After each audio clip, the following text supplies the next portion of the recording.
बात उन दिनों की है जब मैं कॉलेज का स्टूडेंट था। अपने कॉलेज की ओर से हम सभी कैंप के लिए एक जंगल में गए थे।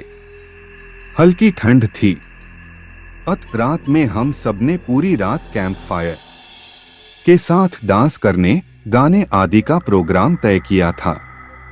मुझे और सभी साथियों को कैंप फायर के लिए लकड़ियां इकट्ठी करने का भार सौंपा गया। मैं निकला तो सबके साथ ही, लेकिन जंगल के प्राकृतिक सौंदर्य में भटकता हुआ अकेले बहुत दूर कहीं निकल गया। अचानक आसमान बादलों से भर गया और गरज के साथ बारिश होने लगी। बादलों के लगातार गरजने से मैं पेड़ के नीचे खड़ा रहना मुनासिब न समझा। आसपास किसी घर की तलाश में एक दिशा में भागने लगा। मुझे कुछ ही दूरी पर एक लाल ईंटों से बनी शानदार बिल्डिंग नजर आई। बिल्डिंग रोशनी से पूरी नहाई हुई थी और उसमें ढेर सारे लोग हैं, ऐसा दूर से ही लग रहा था। मैं तेजी से भागते हुए उस बिल्डिंग में जा घुसा और सामने से आती हुई एक खूबसूरत नर्स से टकराते टकराते बचा। नर्स ने मुझे घूर कर देखते हुए कहा, बहुत अधिक भीग गए हो, सर्दी लग जाएगी। उधर बाईं ओर एक स्टोर रूम है, वहां जाकर जो भी मिले उससे कहना सिस्टर जूलिया ने दूसरे सूखे और साफ कपड़े मुझे देने को कहा है, वह तुम्हें कपड़े दे देगा। मैं हक्का बक्का मुंह फाड़े सिस्टर जूलिया को देखता रहा। मुझे एकदम से यह समझ नहीं आया कि मैं क्या करूं। मेरी स्थिति देखकर सिस्टर जूलिया खिलखिलाकर हंस पड़ी और बोली, पहले तो तुम अपना मुंह बंद करो, वरना मुंह में मच्छर घुस जाएगा, और अब जाकर वैसा ही करो जैसा मैंने कहा है। मैं हल्के से हाँ में सर हिलाकर सिस्टर की बताई दिशा में जाने को मुड़ गया। अभी कुछ 10 कदम ही चला होऊंगा कि मेरे कंधे पर किसी ने हाथ रखा। मैं चौंक कर पीछे मुड़ा और अपने सामने आर्मी की वर्दी में एक युवक को खड़ा मुस्कुराता पाया। मेरे चेहरे पर आश्चर्य का बादल अपना घर बना चुका था, जिसे देखते ही उस युवक को हंसी आ गई।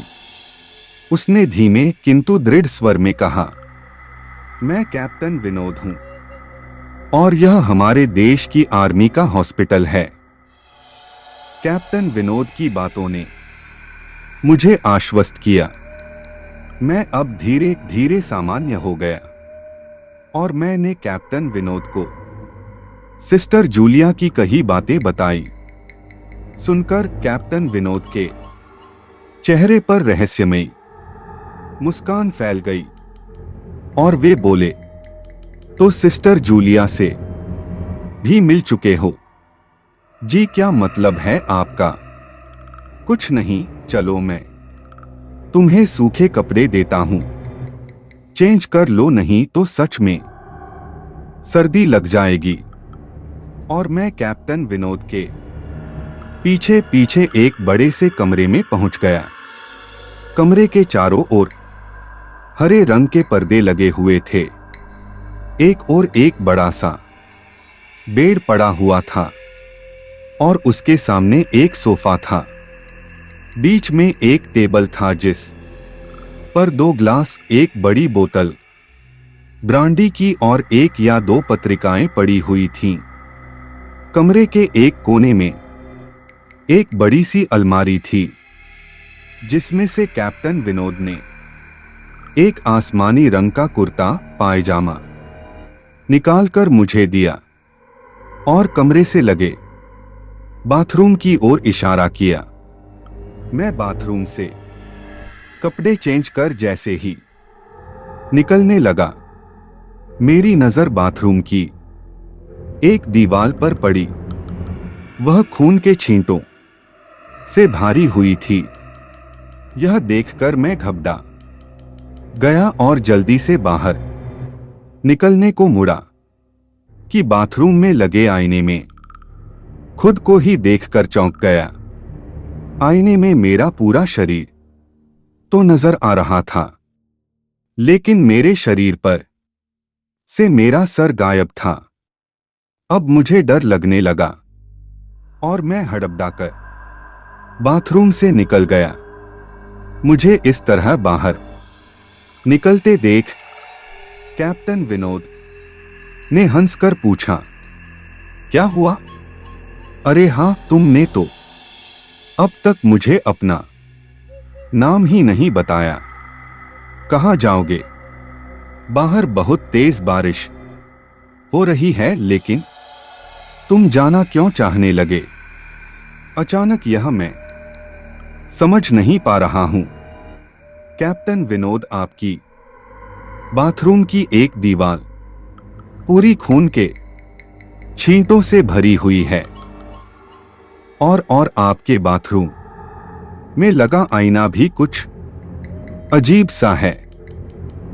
उसमें मुझे मेरा पूरा शरीर तो दिखाई दिया, लेकिन मेरा सर ही गायब था। मैं अब बिल्कुल भी नहीं रुकूंगा, यहां बारिश में ही भीगता हुआ अपने कैंप तक जाऊंगा। कहते हुए मैं कमरे से बाहर जाने वाले दरवाजे की ओर बढ़ा।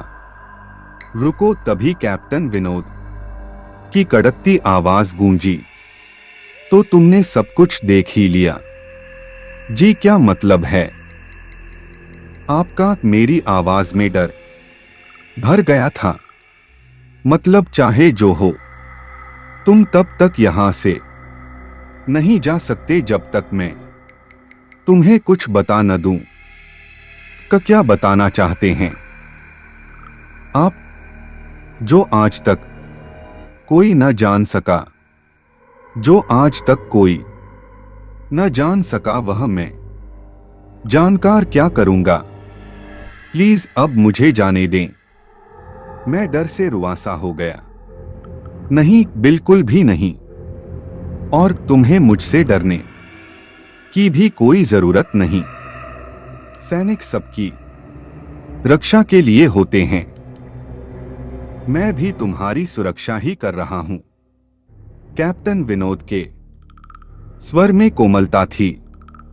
आओ मेरे साथ इस सोफे पर बैठ जाओ। मैं तुम्हें एक कहानी सुनाता हूं। कहानी खत्म होते ही मैं तुम्हें तुम्हारे कैंप तक जीप से छोड़ आऊंगा। वैसे भी तुम अपने साथियों से काफी आगे निकल आए हो। वहां तक तुम अब चलते हुए शायद पहुंच न पाओ। कैप्टन विनोद के स्वर में जाने कैसी आश्वस्ति थी। मैं जाकर उनके बगल में बैठ गया। कैप्टन विनोद ने कहना शुरू किया, दुश्मनों ने धोखे से हमारे अस्पताल को अपना निशाना बनाया। दुश्मन देश के दो सैनिक हमारे सैनिक के वेश में एक हमारे ही घायल सैनिक को लेकर आए। वह घायल था और हमारे देश की सेना ने उसे बहुत ढूंढा, लेकिन नहीं मिला था।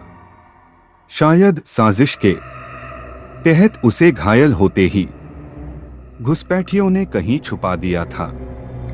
अचानक अपने खोए सैनिक को अपने हॉस्पिटल में पा सभी खुश हो गए और बिना अधिक पड़ताल किए हॉस्पिटल के गेस्ट रूम में घायल को लेकर आने वाले कुछ वेशधारियों को ठहरने की इजाजत दे दी गई।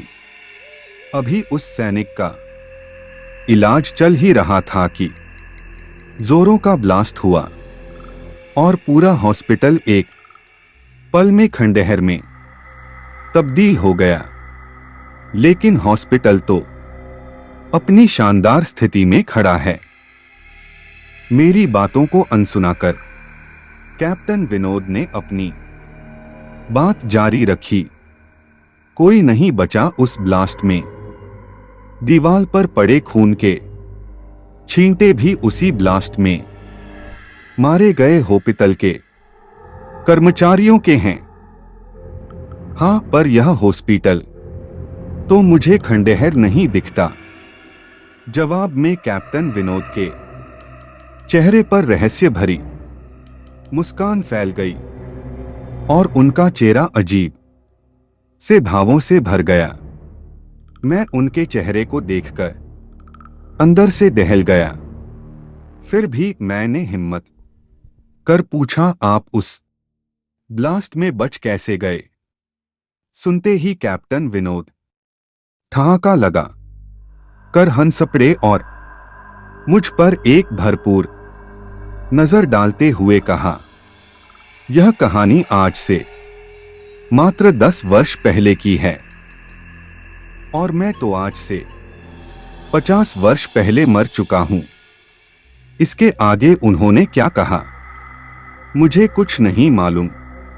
चेहरे पर गीलेपन का एहसास जब काफी हुआ तो मैं जैसे नींद से जागा। मुझे घेरे हुए मेरे सभी सहपाठी और टीचर खड़े थे। मेरे आंख खोलते ही मेरे सर ने कहा, थैंक गॉड तुम्हें होश आ गया। तो क्या मैं बेहोश था? हाँ, तुम जंगल में जाने कहां भटक गए थे। जब सभी लौट आए और तुम नहीं आए तो हम सभी मिलकर तुम्हें ढूंढने निकले। काफी दूर जाने के बाद हमने एक जीप आती दिखाई दी जिसमें एक आर्मी मैन तुम्हें पीछे की सीट पर सुलाए हुए हमारे कैंप को ढूंढते हुए आ रहे थे। उन्होंने हम सबको भी अपनी जीप पर बिठाया और कैंप तक छोड़ा। हमने उन्हें काफी रोकने की कोशिश की लेकिन वे यह कहते हुए चले गए, अभी नहीं रुक सकता, एक जरूरी काम है। जब हमने तुम्हारे बेहोश जाने और उन तक तुम्हारे पहुंचने के बारे में पूछा तो बोले सोमेश ही बताएगा और जो भी बताएगा वह सब सच होगा। सबकी उत्सुक निगाहें अपनी ओर लगी देख मैंने धीमे स्वर में पूछा, क्या उनका नाम कैप्टन विनोद था? सर ने हाँ में सर हिलाया। मैंने सबको उधर चलने को कहा जिधर से सबने जीप आती देखी थी। पहले तो सर तैयार नहीं हुए लेकिन मेरे बहुत कहने पर वे राजी हो गए। सुबह होते ही हम उधर की ओर गए। मैं उस जगह पर पहुंचकर गहरे आश्चर्य में डूब गया। वहां एक अधजला खंडहर था जिसके एक टूटे पत्थर पर लिखा था आर्मी हॉस्पिटल।